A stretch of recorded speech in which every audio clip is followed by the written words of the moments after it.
どうも、勝手に電力2.0で見始めたいと思います。今日は1153回目というところで、実際に IRENA のところはですね、実際レポート出していたので、この後のリニューアブル 3X、3X みたいなところ、3倍みたいなところですね、かなり野心的ないろんなレポート出しているので、このあたりをちょっと読んでいきたいなと思っています。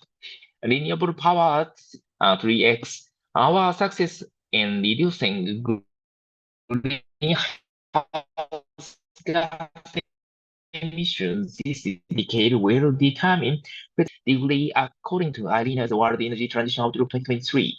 Global energy-related CO2 emissions would need to decline significantly to 23 gigatons of CO2 in 2030 from the record high of 36.8 gigatons CO2 in 2022.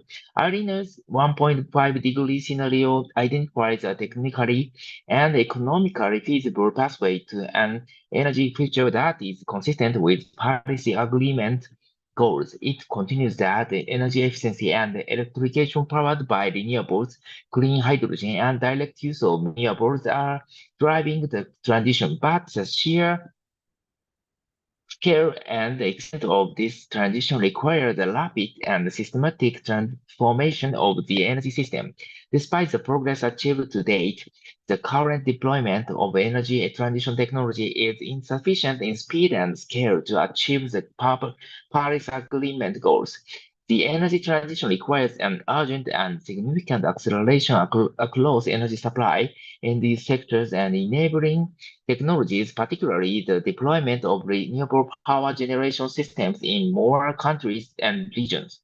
By 2030, global total installed renewable power generation capacity would need to expand more than threefold from 3,000 382 gigawatt in 2022 to 11,174 gigawatt, according to IRENA's 1.5 degree scenario. Specifically, installed solar PV capacity would rise to more than 5,400 gigawatt from 155 gigawatt in 2022, and wind installation would surpass 3,500 gigawatt. 3,040 gigawatt on share and 500 gigawatt offshore, up from 899 gigawatt in 2022.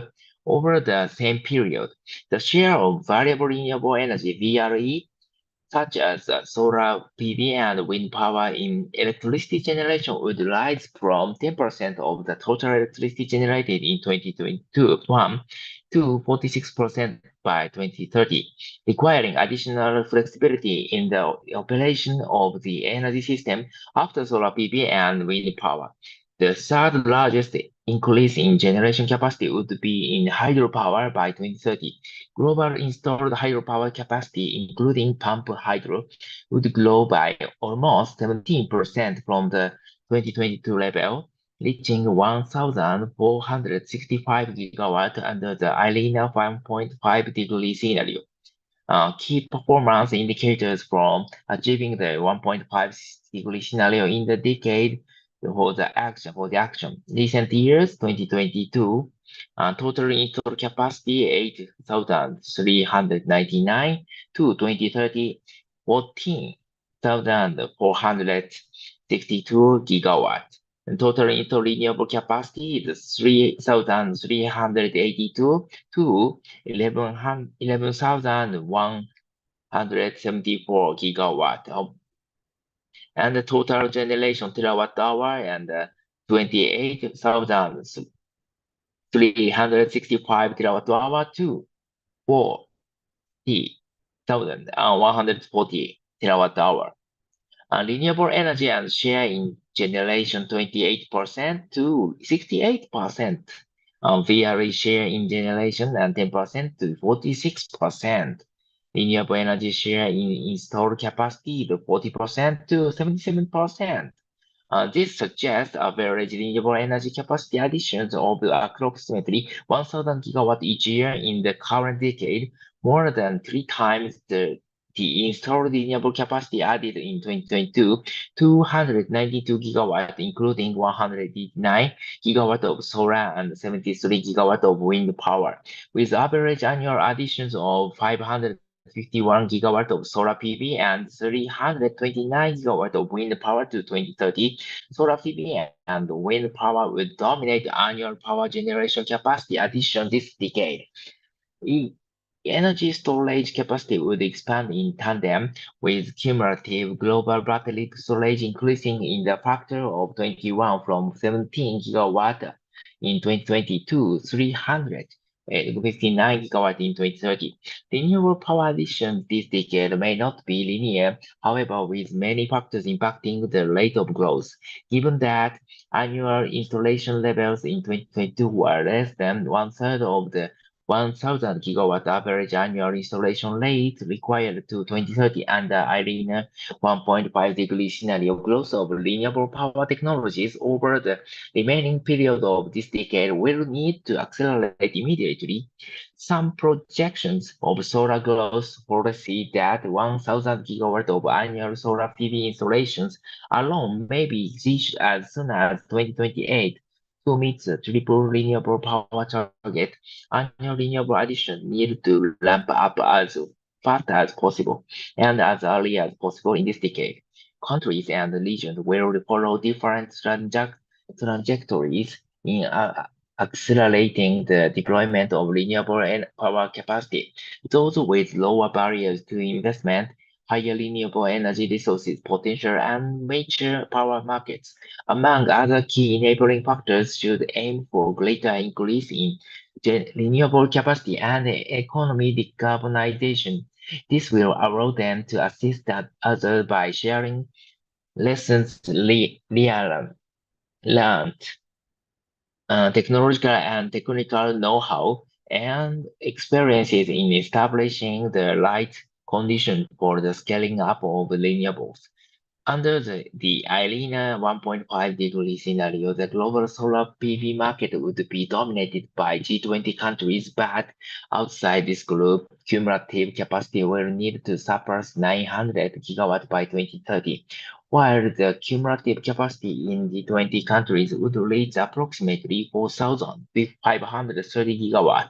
For wind, China, the United States, Canada, Brazil, and several European countries have high onshore wind potential, while the majority of expansion in offshore wind would be in four key markets, China, EU, the United States, and India, accounting for more than 60% of offshore wind deployed by 2030. For hydropower, G20 countries together would account for 79% over 1,150 gigawatts of global hydropower capacity by 2030, with almost 305 gigawatts of total capacity spread across the rest of the world. 2022, marine, geothermal, wind offshore 836, and solar PV is 1,055, and renewable power is 23%. 2030, wind power is 3,014, and solar 5,457, VRE share and 62%. It is important that renewable power generation capacity, including both grid-connected and off-grid systems, expand more rapidly in the developing world given its growing electricity demand. Renewables can and should play an important role in addressing the significant energy access deficit in developing countries. Through both grid and off-grid application, currently, despite vast potential, many developing countries are lagging behind in terms of their deployment of renewable power systems and related investments. For instance, of the cumulative investment of USD 2,841 billion in renewable energy in 2020 worldwide, Africa only received USD 60 billion or 2%. Accelerating renewable power deployment is not only beneficial from an climate perspective, the economic case for this acceleration is now compelling, given the dramatic improvement in the competitiveness of renewable energy sources such as solar and wind power. In 2010, the global weighted average levelized cost of electricity LCOE of onshore wind was USD 0.107 per kilowatt hour, 95% higher than the lowest fossil fuel cost of USD 0.056 per kilowatt hour. Yet, by 2022, the global weighted average LCOE of new onshore wind project was USD 0.003, minus 52% lower than the cheapest fossil fuel fire option at USD 0.069. This improvement was surpassed by that of solar PV. However, in 2010, solar PV had a global weighted average LCOE of USD 0.445, minus 710% more expensive than the cheapest fossil fuel fire option. But by 2022, a spectacular decline in cost to USD 0.049 kilowatt hour by made solar PV's global weight average LCOE 29% lower than the cheapest fossil fuel fired option. It is solar and plus 70% and minus 27%. And the global weighted average LCOE of offshore wind fell from being 258% more expensive than the cheapest fossil fuel option in 2010 to being just 70% more expensive in 2022, with costs falling from USD 0.197 to USD 0.081. Concentrated solar power CSP saw its global weighted average LCOE fall from 591% higher than the cheapest fossil fuel option in 2010 to 71% higher in 2022. While hydropower's global weighted average LCOE increased in 2021 to 2022 to USD 0.061, largely owing to the development of more challenging and remote sites, it remained cheaper than new fossil fuel-fired options. This is also true for geothermal projects, with a global weighted average LCOE of USD 0.056 in 2022, as well as for bioenergy project at USD 0.061. It is equally important to consider the wider economic and environmental benefits of renewable power in reducing fossil fuel imports, improving a country's balance of payments, and enhancing security of affordable energy supply by reducing exposure to violate fossil fuel prices in global markets. As 2022 showed, the indirect economy benefits of this enhanced energy security can be significant, yet they are typically not valued in current policy.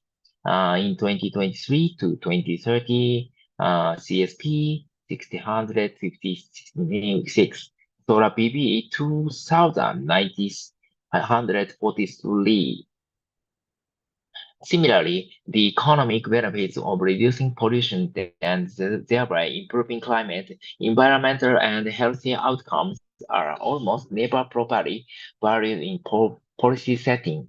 These unpriced benefits significantly improve the competitiveness of renewable power and made the business case for accelerated development even more compelling.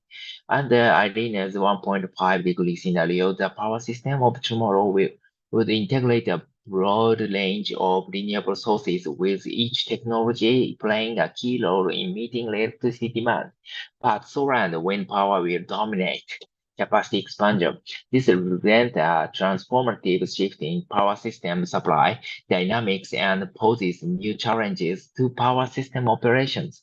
These may be met by adopting new operational strategies and mechanisms, accelerating the scale-up of smart demand response schemes, and deploying technologies that support power system flexibility, including hydropower with reservoirs and pump storage, energy storage, and sector coupling technologies. In recent years, hydrogen produced from renewable electricity, known as green hydrogen, and its derivative have been identified as industrial feedstocks for decarbonizing hard-to-abate sectors. Hydrogen has also been recognized as an energy carrier that can be used to balance electricity demand with supply from variable renewable energy. By providing the increasing flexibility required by grids, scaling up green hydrogen therefore offers significant potential for integrating higher shares of renewable energy in grids, and can also provide a solution for seasonal energy storage.